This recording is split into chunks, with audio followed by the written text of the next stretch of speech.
You should've never doubted me. I'ma work to my last breath. I'ma hustle to my last breath. Yeah, you should've never doubted me. The pain and the struggle followed me. What up? What up? Welcome back to the Work Never Stops podcast. I'm Deji Wessy, back at you with another exciting guest, an amazing entrepreneur, small business advocate, and extremely connected individual. My man, Eric Spivak, is here today.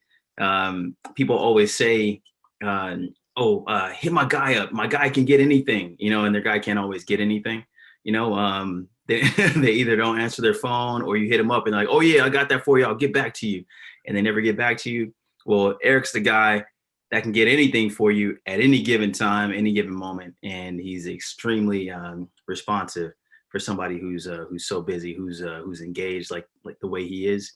So I bring to you my man, Eric Spivak. Thanks, man, for joining. Absolutely. Thanks for having me, brother.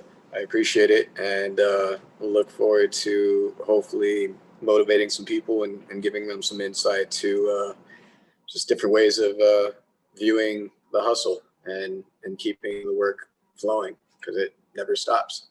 Real talk. Yeah. Hell yeah. Yeah, man. You've been on your grind, man. You got an amazing flow of things going on in your life, but and also a really, really cool cat too. I see. Just jumped in. But yeah, let's not start there. Let's start with the struggle first, man, because part of the whole idea of the podcast is for people that are out there trying to do something is to embrace the struggle, embrace the hustle. It's not all going to be champagne and $100 dinners. There's comes a time where you gotta fight through and you gotta plant your flag and say, this is what I want.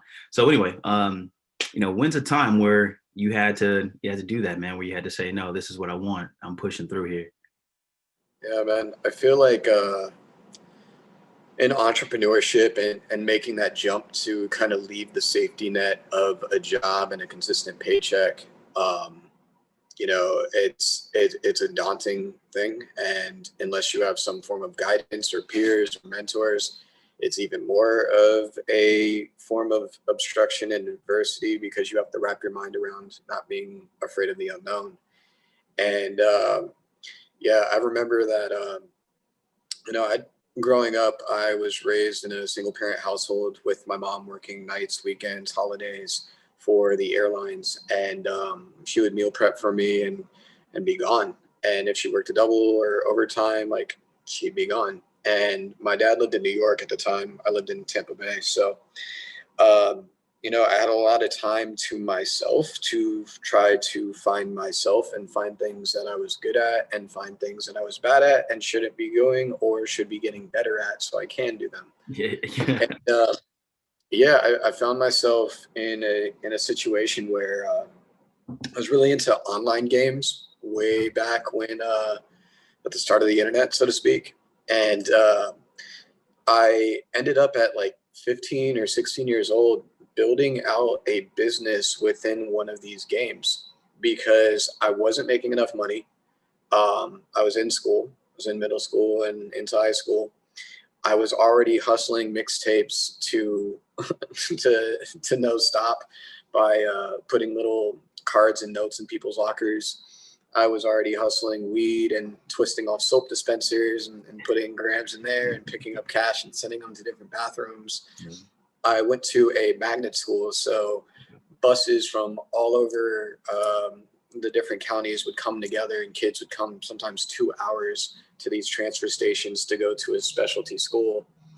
And so I would hustle drinks and candy and snacks and all this, and definitely getting the 12-pack and selling each individual item for $3 or $4 when it cost 75 cents or 25 cents.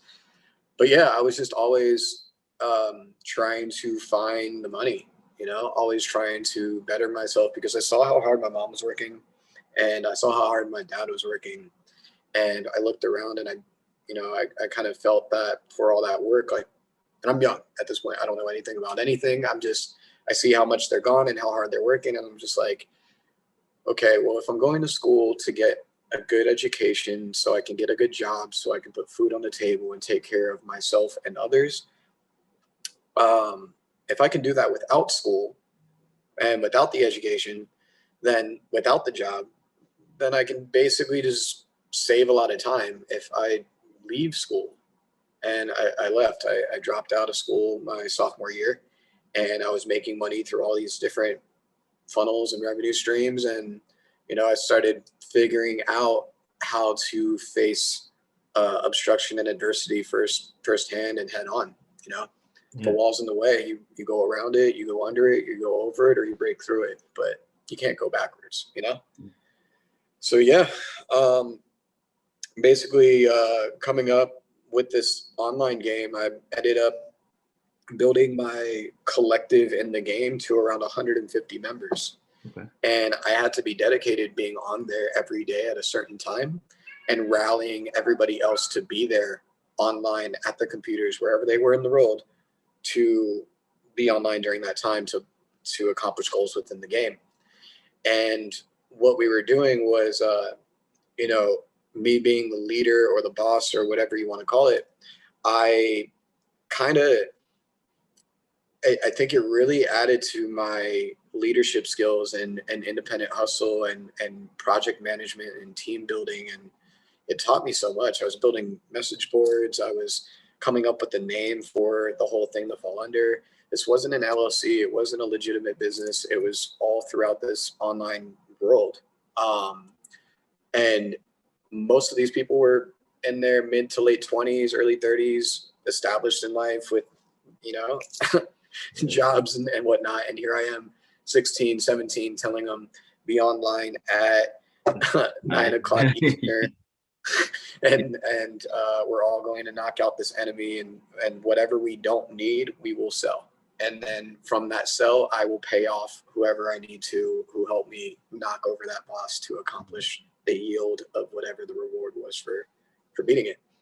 So yeah, man, it's been interesting. I didn't realize how much that kind of impacted my trajectory in life and being an entrepreneur and independent hustler, grinder.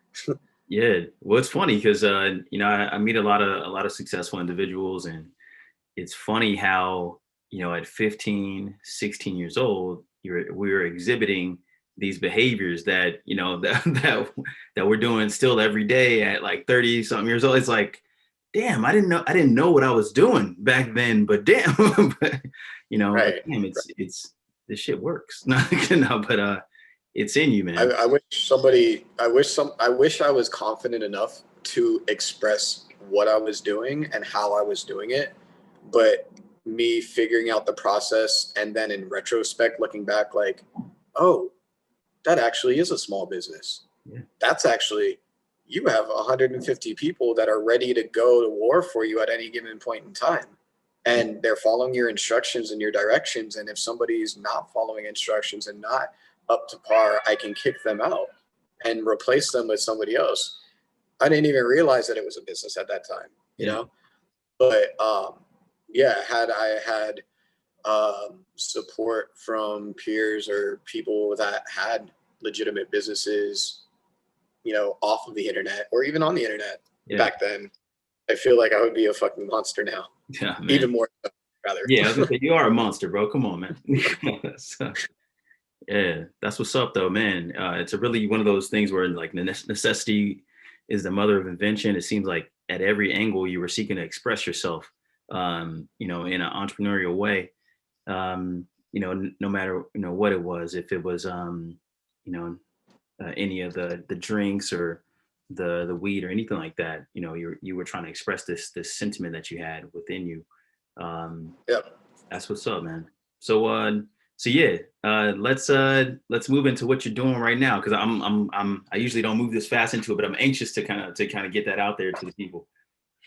Yeah, all good. I'm sorry, I got an animal that's over here trying to contribute to the interview. What's your cat's name? Orion. Orion, joining the conversation. Yeah. Hopefully he doesn't want to interrupt it much more. Yeah. So Sorry, what was the last question? My bad. Orion just came in to promote his Instagram. No, Orion just rolled the whole interview off. What was the last question? I'm sorry. Oh yeah, man. Yeah, no. So no, I was saying that I usually don't move this fast from that point, but I want the people to know what you're doing right now, man. So I want to figure out what it is you're doing. For sure. So, I mean, before coronavirus, I was throwing 3 to 5 events per month. I was working on building out an international women's music festival with my partner, Gavlin, who's an established independent rap artist who's toured internationally a few times and sold out most of her shows. And she's an amazing human. And then every third Tuesday in Leimert Park, we would do bananas. We've been doing that for almost 13 years, I want to say. And that's been kind of a West Coast Apollo of sorts and a proving ground that independent artists of all walks can come into one of the most diverse and dynamic, I'd say, creative communities that LA has to offer. And the fact that it's in South Central LA, it's where the LA riots were. There's a truce with police. They never interrupt the event. It's self-policed. There's no security. It's all ages. It's BYOB. It's green friendly. Inside, you'd catch performances. Outside, you'd catch ciphers and networking and all that. But so yeah, I was doing bananas every third Tuesday with my partner Verbs and our resident team. And yeah, the next step after the festival was creating a social platform for the women's collective / series that I was building out. And then ultimately turning that into a credit union called We See You, Women's Entertainment Credit Union, that would help with financial literacy and acceleration and cultivation of new businesses for female founders. And yeah, that I had high hopes for and still probably will do at this point, but it's on the back burners while we're dealing with the situations at hand. And same thing with bananas, it's kind of on pause until we can have social gatherings again. Yeah. So with the pivoting that I've had to do since all of that stuff, I've been doing artist development and basically 0 to 16 artists in the same way that I would do business development. And so that means that whatever level, if it's a tier 1, tier 2, or tier 3 artist, they can come to me and I can do an audit of what their level of, I guess, perceived professionalism or perceived worth is to a investor, to a label, to an agent, to a manager, to a consumer or fan. And I kind of reverse engineer their brands and then repackage them. And so I offer logo, web design, press kit, business card, stickers, merch, and then start looking at album artwork, posters, a whole marketing plan and rollout. So I can kind of get them on track to be successful because, as it is being an independent artist without a budget, without a label, without a deal is extremely difficult. And most of the time, like, unless you have somebody that believes in you or a lot of people that believe in you, like, it's even more difficult because you have to find it in yourself to keep pushing forward. And, to wake up every day and gas yourself up to make beats or to sing or to write or to rap or to DJ, it's like to no audience, which I'm assuming during coronavirus is even harder. It's rough. It's really rough, especially when you don't see a return on your investment either. I mean, you could dump 3 months of money that you've been saving up and not see any return, and you have to eat crow and get back up and do the same thing again and again and again. And eventually, knock on wood, eventually for most people it works out to some extent. But yeah, man. So I'm doing the artist development and artist management thing.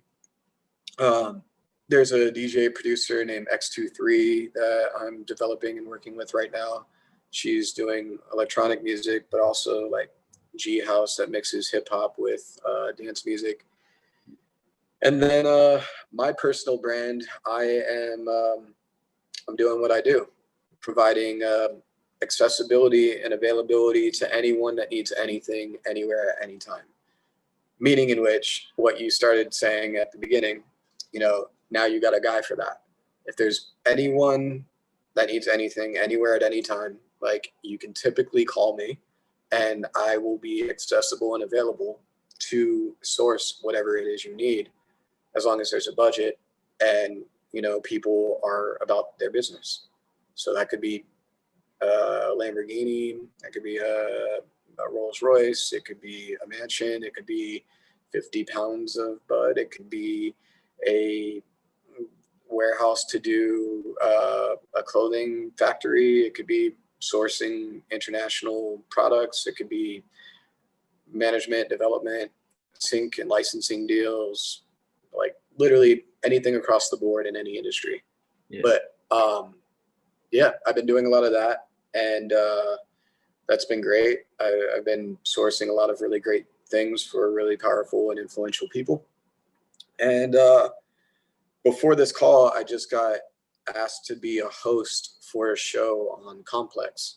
So I'm pretty excited to see how this pans out, because there's one fashion-based show and there's one music-based show, and they're trying to decide which one I would fit best in. And yeah, that's some like immediate good news. Yeah, that's awesome, man. Yeah, so no, legit, hit him up. I'm gonna throw Eric's email up here, as well as his site and everything. So legit, hit him up if you have something that you're trying to do, and of course, if there's a budget to it, or just if you're about getting it done. Eric is the reason why I have this Go Hard beer. You know, I have Go Hard energy drink, but he's the reason why I have this bad baby right here. That was kind of like the spawning of this this relationship, man. My guy took care of me on that. So on the Complex thing, what would you rather do, music or fashion? That's rough because you know, there's so many parts that intertwine and interweave, and you know, I think they go hand in hand. I personally love fashion. I love sustainable fashion that's unique and not impacting the environment in a negative way. I like people that understand how to repurpose and reuse and really make special one-off pieces. So that's kind of where that conversation was with Complex on that side. It was, I have a closet of clothing where literally from head to toe, sometimes I'm dressed with everything that I've made myself, from a necklace to a bracelet to rings to hat, shoes, socks, shirt, pants, jacket, like head to toe. So that way, when somebody comes up and they're like, yo, that's a dope shirt, where'd you get that? Yeah. Oh, and that necklace too. Like, let me see that real quick. And I'm like, oh yeah, you can get it all on my website. Ooh, Wait, yeah. you can get it all? What? Yeah, it's all on my website. You made this? And, you know, I love hearing that. I love hearing that. And I love conversation pieces too, you know? Yeah, there's nothing But, like that moment where you can just say, oh, I'm repping me. That, you know, I'm yeah, repping me. It's all good. exactly. Yeah. Exactly. So I like, I don't know. I'm split because, you know, music is what has built the house that I live in. Music is what has connected me to different communities. Because I was throwing like 10 p.m. till 6 a.m. after hour underground parties, you know, for techno, drum and bass, jungle, house, just electronic music and dance music in general. And I was always about the sustainability of nightlife culture of all ends.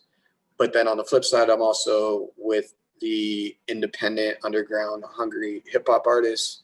I'm with the top 40 artists, and like, you know, so I'd really be torn, but I'd say that music is definitely my calling in terms of what I've always been focused on and best at. Plus I rap and DJ as well, so that never hurts. Yeah. Now I'm sure that's helped advance the network too, the DJing and being able to drop a couple of bars as well. Yeah, I mean, I think that realistically, it just I'm somebody that bets on every horse in the race, right? So, you know, at the end of the day, all of them have to finish. It doesn't matter who's in first, who's in second, who's in last, who's before last. Like, they all have to cross the finish line. But it's like swinging at a piñata. Eventually it's going to burst. Yeah. So you just need one of those horses to be your prize pony. You just need one to finish the race. Once you have that, whether it's the artist that you're managing or this business that you're building, or it's this clothing line that you're rolling out a collection for, or this beat catalog that you're building out, and you just need to sell that one track that changes your life, you know? So I like to start a bunch of different projects that are in several spaces, from art to music to fashion to events, and just see which ones are gonna, you know, blow, really. Yeah. And sometimes you get lucky where 3 or 4 will all happen within the same few day time frame. And I've been lucky enough to have that happen a few times, where it's like I spend 7 years on one thing, but the thing I just started and have been doing for 1 month blows up. Now the 7-year project blows up too. And everything else that I've been working on for a long time that has some form of crossover. Yeah, I think people got to understand that goes hand in hand, man. I hear too many entrepreneurs, they start something and maybe by month 3, they're burnt out and they just, they're off of it, right? But the reality is what you just said, is that it could take 7 years, you know, like it could take, you know, 1 month. It doesn't mean that it's no good. It's just, you know, you just got to keep putting in the work, because probably the reason why that other thing you started went so well is because you've been learning the whole time too. So, exactly. So it's been fine tuning you. Yeah. You also need to remember when to also give up. True. I'd say that, like, and not give up in a way that like failure, because you're always learning. Even if you throw in the towel on something, you learn to that step where the grind did stop, you know? Yeah. But I mean, there's no substitution for hard work, and, you know, you have to have faith that you're on the right path, and you have to trust the process. And I think that, you know, there's certain things that it's like you're pushing 2 opposite ends of a magnet together, and it's just not adding up or working out. And to step away isn't a bad thing. And a lot of people, they don't know how to say no. Yeah. And I've been training myself to say no more often, because not every opportunity is a good opportunity. Sure. And my time is worth more than doing certain mundane tasks that I feel aren't necessarily beneath me, but are better suited for somebody else that would really appreciate that opportunity and would benefit by learning and getting paid in the process. Yeah. So, you know, I spent 13 years of my life on 3 different startups. And the first one was 5 years. And, you know, we had 350,000 invested in it. And it was just me and a business partner. And it was a online open mic, streaming when nobody knew what streaming was. And it was the only place in the world that you could go on 24 hours a day, 7 days a week, and perform live and in real time with your friends. Now you have the luxury and privilege 13, 14 years later of doing that on Twitch or doing that on Instagram Live or whatever. Take your pick. But yeah, but this was that. Yeah. And once we started getting away from tech and streaming, because my partner didn't really see a future in it, and I did, started getting into marijuana and looking at that industry. And before that got legalized, that was an insane business to be in. Yeah. And, you know, once it did get legalized, then it was not as great of an industry to be in, you know? A little crazy. So it's just like, you know, you pick your battles, you make your decisions based on what you see the best chance of success with. And eventually it hits. You keep swinging. Eventually it hits. Yeah. No, absolutely. Man, so what's next for you? I mean, well, I guess not necessarily what's next. What's like the big picture plan for you? Because you're grinding a lot and you're doing a lot of work in a lot of different spaces. What's the big picture success for you? Honestly, I feel that when I don't like to compare myself to others, but I do get compared by others to like Gary Vaynerchuk and people in a similar space quite often. I'd say at least once every 2 months, somebody's like, oh, you remind me of, and so I kind of see me either expanding my agency to, instead of being the easy button that can deliver whatever you want whenever you want it, to being more of a strategic, creative strategy solution for big businesses, big problems. Right now, I'm handling big problems and small problems, but I think it's a matter of like cutting my availability and accessibility a bit unless you have a certain budget. And really, like, being an artist at heart and independent at heart, like, I'd say that's kind of it's not necessarily a downfall, because you have to have empathy for the underdog and the guy that doesn't have the resources and can't rub two pennies together, but he's trying and he's working his ass off and he's determined and he's never stopping that work. But from a business standpoint, it's not good to continue working with people that are just not there, because it requires much more work to get them up to the level that they can actually produce what you need. Yeah. So, there was a time frame where I wouldn't get out of bed for less than $5,000, and I need to kind of hit myself in the head a few times to do that and make the minimum 25, Absolutely. So I think bigger picture is just expanding my agency into the arenas that I have my feet in, and I, leverage my established relationships and rapport and build a powerhouse team.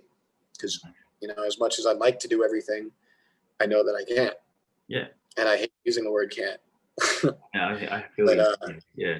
But yeah, so I think it's just a matter of like spreading my wings a bit and expanding, and hopefully when we can get past this election and out of the red with coronavirus, I can get back to doing events, which I really, really love and miss. And I'll produce a festival or two. Yeah, it'd be awesome, man. Yeah, looking forward to that, seeing that post. That I mean, a lot of things went well. So, that's for sure. Yeah, man. All good stuff, and it sounds like it's just a natural progression, man. You've been hustling, grinding, and making a name for yourself, building that brand for a while. It's only right that you kind of move to that management spot. Yeah, man. That's what's up. Progress is a process, and a lot of people don't realize, like, every job that you've ever worked, and even if it's not even a job, maybe it's a favor that requires you to do something that could also be somebody's job. Say you're going to somebody's house and you're drunk on the floor eating pizza, assembling IKEA furniture. There are assembly lines that need people to put things together. And if you don't want to work on an assembly line or in a factory doing that, you can take a step back and independently offer that as a service. If you are an assistant and you are delivering packages to and from the post office, you can create your own courier service. And maybe you're in an apartment building where you see there's a lot of mail that comes into your lobby every day. That's an opportunity to go door to door and undercut whatever everyone else is charging. And they're probably a big corporation that's doing it, and start your own business around it. So I think that, like, if your perspective on everything around you is widened and you have more of an open mind, you'll start to see that there's opportunities everywhere. There's always room to make things better. There's always potential to expand on a product or a service or an idea. So it's just a matter of, if you look at things like that, and once you start looking at things with that eye and you start to see more often than none that there's ways that you can improve whatever it is that you buy or whatever it is that you sell, then you gain such a crazy advantage when you're in rooms. You're looking through a lens of almost like an infrared lens that just points out like opportunity. And it's crazy when you go into rooms like that and when you go out with intention. And I think that's what I've been doing for a long time now with events. Yeah. My intention is let me get in and out 30 minutes. I don't have to wait in line. I don't have to pay a cover. I don't have to pay for drinks. So let's make the most of it, because for anybody else, they're having to pay $20 to get in after waiting 30 to an hour to get in. And then they have to wait more at the bar for drinks. I'd rather build my rapport and relationship with the security guards, the door girls, the bar staff, the promoters and producers of the event, the DJ talent, whoever it may be. And that way I go in, say my highs, say my buys, see who in the room makes sense to communicate with. And that's it. Spot the potential, create the opportunities, and keep it pushing on to the next one. Nah, man. Now you touched on some really powerful stuff. Hope you guys picked that up. He basically was saying, empower yourself. Like, no matter what you're doing, you have a personal power. You need to empower yourself, and definitely take your time seriously. Like you said, 30 minutes. Like, I remember being in the club at like 28 years old and spending hours in the club and being like, dude, this is boring. Like, why am I here past midnight? You know, like he's saying, like, look, your time is precious. You know, go in there and max out. You know, invest your time with the right people, and it'll take you places. Like, I mean, obviously, he's a living example of of it. Yeah. I mean, the point is, it's like, I can't tell you like how many times I've walked into a business, whether it's a restaurant or a retail shop or a computer repair company or a phone screen fixing company. There's always an opportunity.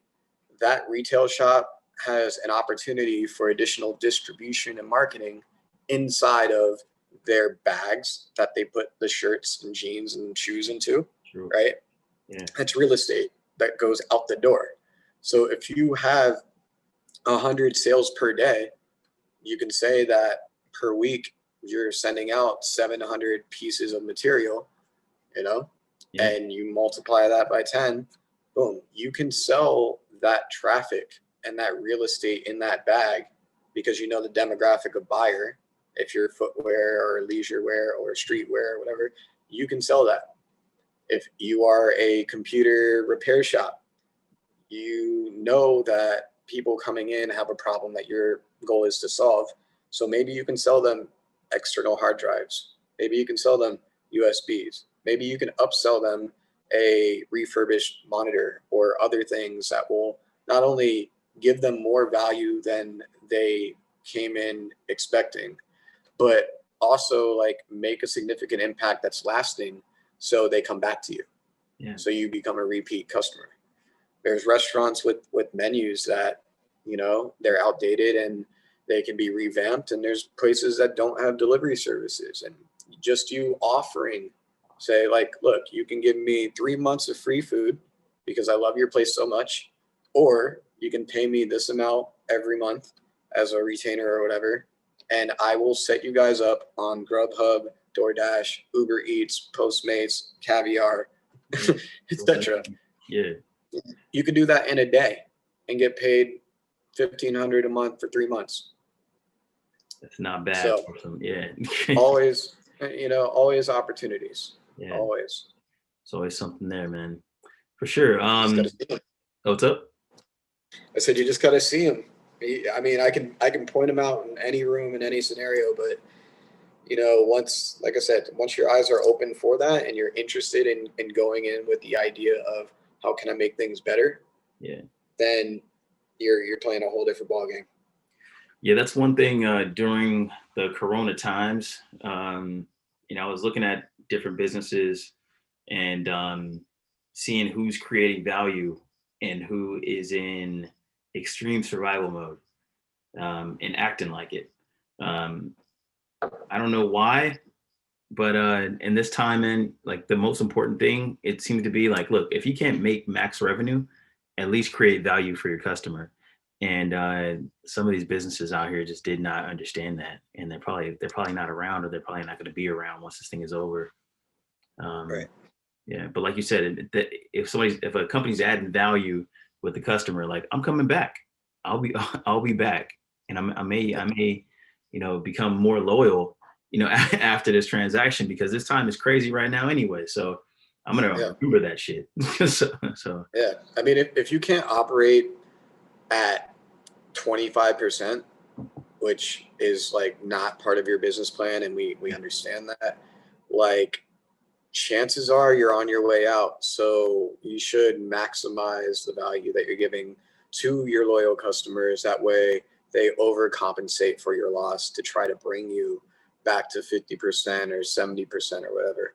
You know, I was in New York most of last month, I think it was, and all these businesses that did not have patio seating, I was literally asking to speak to a manager, speak to an owner, and I would talk to them and I'd be like, you know, I get nothing from this. I don't benefit. Like, you're not paying me for any of this. You might not even want my advice. You don't know me. I don't know you.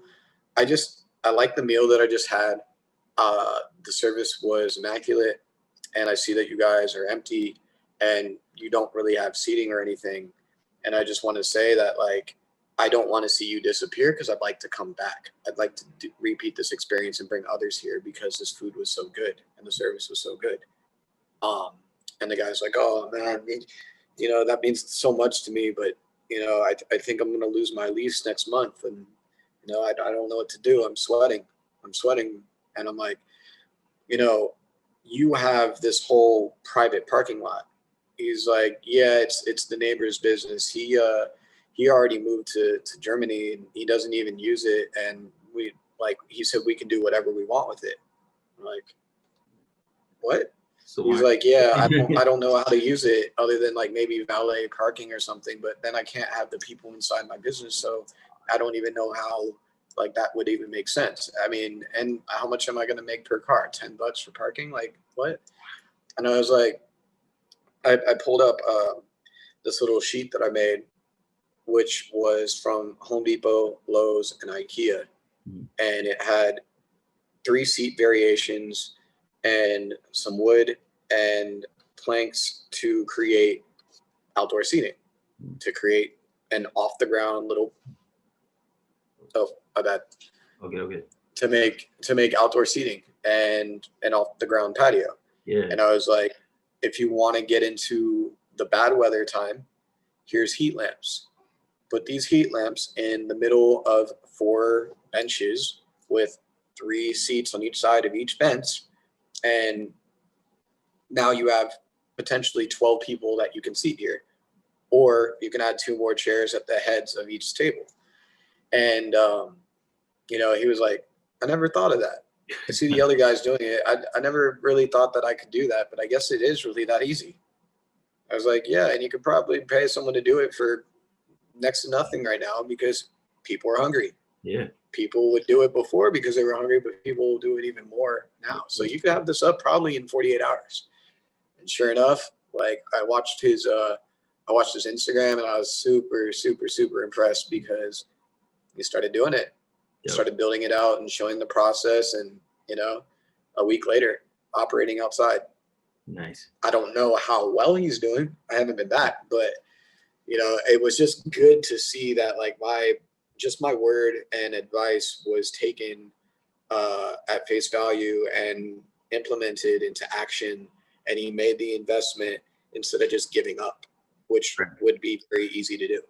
And I mean, he's past the month time frame where he said he was going to lose his business. So, you know.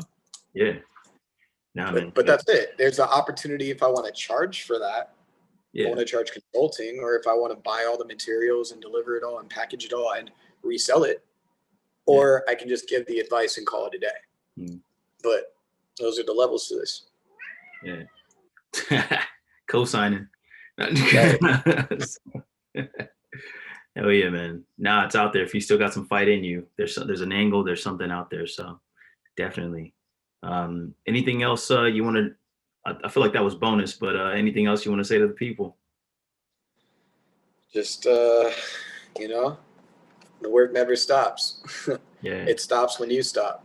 So at the end of the day, it's like just keep pushing. And if something's not working, if you're pushing a boulder uphill through the snow with no shoes on and you're exhausted, like take a step back and just look at the hill that you're trying to climb. Maybe there's another one that you should be pushing that boulder over. And it never hurts to like step back and recalibrate and reassess where you're at. I think a lot of people are pushing up the wrong mountains and the wrong hills, and they don't have anybody to tell them to stop. And that shit's heartbreaking to see from the outside looking in. Yeah, it's like watching a dancer or a rapper or a singer that just doesn't have it. yeah. They're offbeat. Their voice isn't there. Their style isn't there. They don't have the image. Even giving 150%, they're just not. It's not clicking. And hopefully it does over time. But and that sucks, because it's like, that's like me saying it's okay to quit. It's okay to give up. But you got to reevaluate. And if it's not working and it's not making sense, make the adjustments to fix it or get the most out of it, or move on to something else. Maybe if being an artist isn't your thing, managing one might be. If managing one isn't your thing, maybe it's getting them bookings and being a talent booker or agent or buyer. If it's not that, maybe it's promoting them and being their pusher. Maybe it's their fucking personal weed roller. Whatever it is. Engineer, work on the other side. There's always room for different opportunities to stem from whatever you're doing, and just don't be afraid to throw in the towel sometimes. Yeah, that's what's up. That's it. For sure. Cool, man. Well, that's a solid one. Definitely down to do another one if time permits. Hopefully covering an event or something like this. That'd be fire. But yeah, man. So yeah, I'm gonna throw up your info here, and people definitely like legit hit Eric up. He will respond if you need anything. But for this episode, I'm Deji Wessy. This is the Work Never Stops podcast. Work never stops, neither should you. And my man Eric Spivak. I guess we're out of here. See you on the next. Peace. For sure. I was so hard-headed at first. My grandma didn't even believe in me. I kept going though. All I can say is I told you. Jury at the bank now in the vault. You should have never doubted me.